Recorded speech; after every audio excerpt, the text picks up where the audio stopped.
అందరికీ నమస్కారం. చంద్రబాబుకి బిగ్ షాక్, టీడీపీ ఎమ్మెల్యే రాజీనామా. ఈ విషయాలను తెలుసుకుని వీడియో కంప్లీట్గా చూడండి.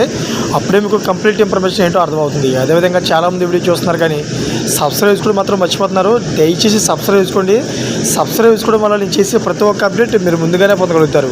అదేవిధంగా చాలామంది లైక్ చేయడం మర్చిపోతున్నారు. దయచేసి లైక్ చేయండి. లైక్ చేయడం వల్ల ఈ ఇన్ఫర్మేషన్ మనం చాలామందికి రీచ్ అయ్యేలా అవుతాం. ఇంక లేట్ చేయకుండా వీడియోకి వెళ్ళిపోదాం. ఫ్రెండ్స్, ఆంధ్రప్రదేశ్లో ఇప్పుడు నూజివీడులో జరిగిన ఒక వ్యవహారం తెలుగుదేశం పార్టీ పెద్దలకు కూడా తలనొప్పిగా మారింది. సర్దార్ గౌతు లచ్చన్న విగ్రహావిష్కరణ సందర్భంగా నూజివీడు ఎమ్మెల్యే మంత్రి పార్థసారథి అలాగే పలాస ఎమ్మెల్యే గౌతు శిరీష హాజరయ్యారు. ఇదే కార్యక్రమానికి వైసీపీ నేత జోగి రమేష్ కూడా హాజరై సంచలనం సృష్టించారు. వీరు ముగ్గురు ఒకే వాహనంపై కనబడడంతో చాలామంది తెలుగుదేశం కార్యకర్తలు షాక్ అయ్యారు. దీనికి సంబంధించిన ఫోటోలు సోషల్ మీడియాలో పెద్ద ఎత్తున వైరల్ అవుతున్నాయి.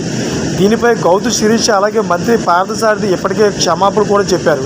అయితే తమకు తెలియకుండా జరిగిన పరిమాణం అని, తెలుగుదేశం పార్టీ కార్యకర్తలను మోసం చేయలేదని క్షమించాలని కూడా కోరారు. అయితే ఇప్పుడు ఈ వ్యవహారం విషయంలో గౌతు శిరీషను చాలామంది టార్గెట్ చేస్తున్నారు.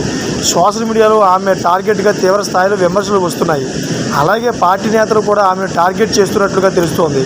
ఉత్తరాంధ్రకి చెందిన ఒక నేత ఆమెకు సున్నితంగా హెచ్చరికలు జారీ చేశారట. అయితే ఇది ఎంతవరకు నిజం అనే దానిపై క్లారిటీ లేదు. కానీ గౌతు శిరీష మాత్రం ఈ వ్యవహారం ఎంతకంటే పెద్దదైతే అవసరమైతే ఎమ్మెల్యే పదవికి రాజీనామా చేయడానికి కూడా సిద్ధంగా ఉన్నట్లు తెలుస్తోంది. ఈ వ్యవహారంలో తన తప్పు లేకపోయినా కావాలనే ఎలక్ట్రానిక్ మీడియాలో, సోషల్ మీడియాలో తనను టార్గెట్ చేస్తున్నారనే అభిప్రాయంలో కూడా గౌతు శిరీష ఉన్నట్లు సమాచారం. అయితే దీనిపై తన తండ్రి గౌతు శ్యామ్ సుందర్ శివాజీతో ఆమె చర్చలు కూడా జరిపినట్లు వార్తలు వస్తున్నాయి.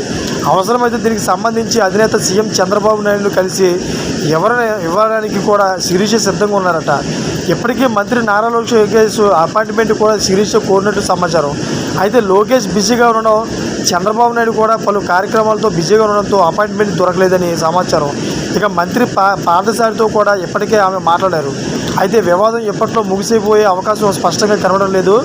దీంతో ఆమె రాజీనామా చేయాలని భావిస్తున్నట్లు వార్తలు వస్తున్నాయి. దీనికి సంబంధించి ఇప్పటికే తన సన్నిహితుల వద్ద ఆమె అసహనంగా కూడా చెప్పారట. తాను గత 5 ఏళ్లుగా ఎన్నో కష్టాలు పడ్డానని, తనను మాజీ మంత్రి సిద్దిరి అప్పలరాజు ఎన్నో వేధింపులకు గురి చేశారని, అయినా సరే తట్టుకుని నిలబడి తెలుగుదేశం పార్టీ విజయం కోసం కష్టపడ్డాను అని తెలుగుదేశం పార్టీ కార్యకర్తల మనోగతం అలాగే తెలుగుదేశం పార్టీ కార్యకర్తల అభిప్రాయాలు తనకు తెలుసని, తెలుగుదేశం పార్టీ కార్యకర్తలు తీవ్రంగా వ్యతిరేకించే వ్యక్తితో ఎందుకు తను మాట్లాడుతాను అంటూ ఆమె తన సన్నిహితుల వద్ద ఆవేదన వ్యక్తం చేశారట.